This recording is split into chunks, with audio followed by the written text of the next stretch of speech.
Did archaeologists just uncover the 9th Legion's final battlefield? A metal detector beeps in a Scottish field. An archaeologist brushes away 2,000 years of dirt and freezes. Staring back at her is a Roman eagle standard, the sacred symbol that 5,000 legionaries would die before surrendering. But this eagle belongs to the 9th Legion, the most famous military unit in history that simply vanished. I'm your host, and what I'm about to show you could solve one of archaeology's greatest mysteries.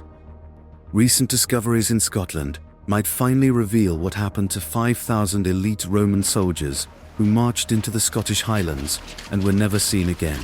Hit subscribe right now, because in the next 12 minutes, you're about to see evidence that could rewrite everything we thought we knew about Rome's most legendary military disaster, the Vanishing. But first, let me ask you this. How does an entire Roman legion, 5,000 of the empire's best soldiers, simply disappear without a trace? No survivors, no remains, no records. It's like they walked off the edge of the world.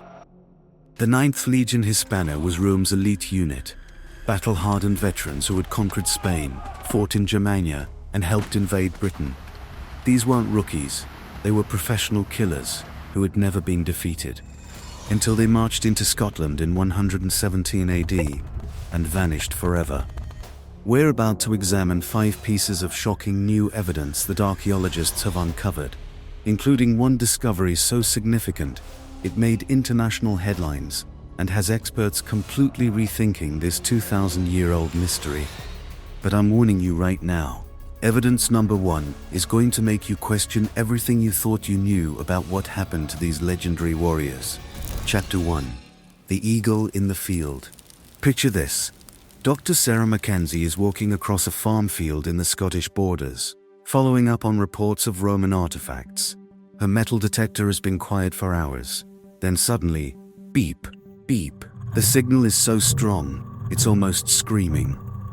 She digs down 18 inches and hits metal. But this isn't a coin or a buckle. It's bronze, it's heavy, and as she brushes away the dirt, she realizes she's looking at carved feathers. Now I want you to understand what she's found. This isn't just any Roman artifact. This is an aquila, a legion's eagle standard, the most sacred object in the Roman army. Legionaries would literally die before letting enemies capture their eagle. But here's what made Dr. Mackenzie's hands shake. Inscribed on the base are the letters Leg 9 Hispan, Legion 9 Hispana, the 9th Legion's eagle, buried in a Scottish field, 400 miles from where they were supposed to be. How did the 9th Legion's most sacred object end up buried in Scotland, when Rome claimed they were transferred to Germania? But this discovery is just the beginning, because what archaeologists found next suggests these weren't the only Romans who died here. Chapter 2. The Mass Grave. 3 miles from where the eagle was found, ground-penetrating radar revealed something that made archaeologists call in forensic experts immediately. A mass grave containing at least 200 bodies, all buried at the same time, all showing signs of violent death. The skeletons tell a story of absolute carnage, shattered skulls from Celtic war hammers, severed limbs from long swords, rib bones pierced by spear points. These men didn't just die, they were butchered. But here's what's truly shocking. Mixed in with Celtic weapons and jewelry, archaeologists found distinctly Roman artifacts. Belt buckles, hobnailed sandals, pieces of sedimented armor. Think about this for a moment. Why would Romans and Celts be buried together in the same mass grave? In Roman military culture, you buried your dead with honor. In Celtic culture, warriors were buried with their weapons. This grave follows neither tradition. Unless these weren't separate Roman and Celtic forces fighting each other. Unless some of these Romans were actually auxiliaries, Celtic warriors fighting for Rome who turned against their Roman officers in the middle of battle. But if you think a mass grave is disturbing, wait until you see what archaeologists found when they started examining the weapons themselves. Chapter 3. The Betrayal Weapons. Dr. James Morrison, a weapons specialist from Edinburgh University, made a discovery that changed everything. Among the Roman artifacts in the mass grave, He found gladii, Roman short swords, but they had been deliberately broken. Not damaged in battle, deliberately snapped in half. In Roman military culture, breaking a soldier's sword was the ultimate humiliation, reserved for cowards and traitors. But here's what's truly chilling. The breaks were made while the metal was hot, meaning these swords were heated and snapped as part of a ritual. This wasn't just killing Romans, this was erasing them from existence. But Dr. Morrison found something even more disturbing. Several Celtic weapons in the grave showed traces of Roman blood, not from battle wounds, but from execution-style kills, clean cuts to the back of the neck, professional assassinations. What does this tell us? Roman officers were executed.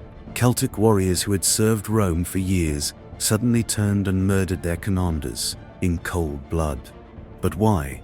What could make battle-hardened Celtic auxiliaries betray the empire they'd served loyally? The answer might lie in our next piece of evidence, and it suggests this betrayal was planned months in advance. Chapter 4: The Conspiracy Tablets. In 2019, construction workers expanding the M74 motorway uncovered something extraordinary: a sealed Roman document case containing 12 wooden writing tablets, perfectly preserved in Scotland's peat bog conditions. These weren't official military reports. They were personal letters between Celtic tribal leaders, written in Latin but using Celtic code words that Roman officers wouldn't understand. Dr. Rebecca Walsh, a specialist in ancient Celtic languages, spent 2 years deciphering these tablets. What she found was evidence of a conspiracy that stretched across 3 Celtic tribes and involved auxiliary units throughout northern Britain. The tablets reveal a coordinated plan to eliminate Roman leadership during a major campaign, then blame the disaster on Pictish attacks from the north. But here's the most chilling part. One tablet specifically mentions the 9th and describes a plan to take the eagle when the mist falls on the glen. This wasn't a random revolt. It was a targeted assassination of Rome's most elite legion. The final tablet is dated to the Ides of Julius, July 15th, 117 AD, just 3 days before the 9th Legion was reported missing by Roman historians. But the most shocking evidence was yet to come, because what archaeologists found in 2023 finally revealed how this conspiracy played out and why no Roman survived to tell the story. Chapter 5: The Final Battlefield.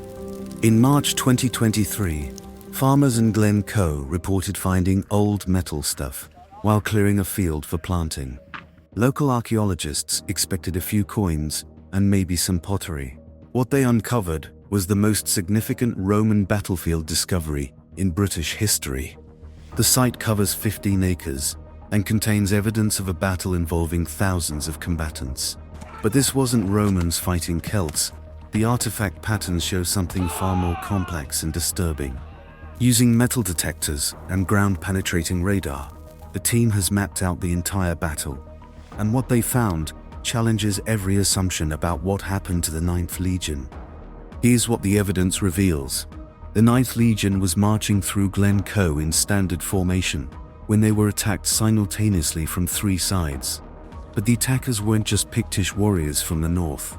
Roman auxiliary cavalry attacked the legion's flanks, while Celtic infantry, still wearing Roman equipment, struck from behind. The 9th Legion found themselves surrounded by enemies wearing Roman armor and using Roman tactics.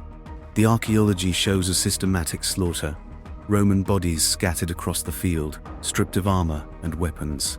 No defensive positions, no organized resistance. The legion was caught completely by surprise and overwhelmed in minutes. But here's the most telling detail. Archaeologists found clusters of Roman officers' equipment buried together: helmets, armor, weapons, and personal effects. These weren't battlefield losses. They were trophies, carefully collected and ritually buried. The conspirators then did something unprecedented. They buried all evidence of Roman presence, scattered the remaining equipment, and let the Scottish wilderness reclaim the battlefield. For 2,000 years, one of Rome's greatest military disasters remained hidden under Scottish soil. Chapter 6: The Mystery Solved. So, what really happened to the 9th Legion? Based on the archaeological evidence, Here's the most likely scenario. Celtic or Celtic auxiliary units, frustrated with Roman treatment and secretly coordinating with local tribes, planned a massive betrayal during the legion's northern campaign. On July 18, 117 AD, as the 9th Legion marched through Glencoe, their own auxiliary cavalry and infantry units turned against them. The Romans found themselves surrounded by enemies they trusted, using tactics they had taught them. The massacre was total and systematic. No prisoners, no survivors, no witnesses. The conspirators then reported to Roman command that the 9th Legion had been destroyed by Pictish raiders during a reconnaissance mission gone wrong. Rome, embarrassed by the loss of an elite legion, quietly transferred survivors to other units and never spoke of the disaster again. This betrayal was so traumatic that it changed Roman military policy forever. Never again would Rome rely so heavily on auxiliary troops in hostile territory. The disaster of the 9th Legion taught Rome that even their most trusted allies could become their deadliest enemies. But here's what's truly remarkable. This archaeological evidence suggests that one of history's greatest military mysteries wasn't a mystery at all. It was a cover-up that lasted 2,000 years. Chapter 7. The debate continues. Not everyone agrees with this interpretation. Dr. Marcus Thompson from Oxford argues that the evidence is circumstantial, and that the 9th Legion could have been destroyed in Germania as Roman records suggest. But supporters of the Scottish theory point to the eagle, the mass grave, the conspiracy tablets, and the battlefield evidence as proof that can't be ignored. Whether you believe the conspiracy theory or not, one thing is undeniable. These archaeological discoveries have revolutionized our understanding of Roman-Celtic relations in northern Britain. Excavations at Glencoe continue, and every season brings new artifacts and new questions. DNA analysis of the skeletal remains might finally prove whether Romans and Celts died together in that Scottish glen. So did archaeologists finally uncover the 9th Legion's final battlefield? The evidence is compelling, but the mystery isn't completely solved. New discoveries keep emerging, and each one adds another piece to this 2,000-year-old puzzle. What do you think happened to the 9th Legion? Was it betrayal by their own allies, destruction by Pictish warriors, or something else entirely? Let me know in the comments, and tell me which piece of evidence convinced you most. If you love archaeological mysteries that challenge everything we thought we knew about history, you absolutely need to subscribe right now. Next week, I'm revealing shocking new discoveries about Pompeii that prove the eruption wasn't what killed most people. Hit that subscribe button, ring the notification bell, and remember, sometimes the greatest historical mysteries are hidden right beneath our feet, waiting for the right archaeologist to ask the right question. Thanks for watching, and I'll see you in the next chapter of history.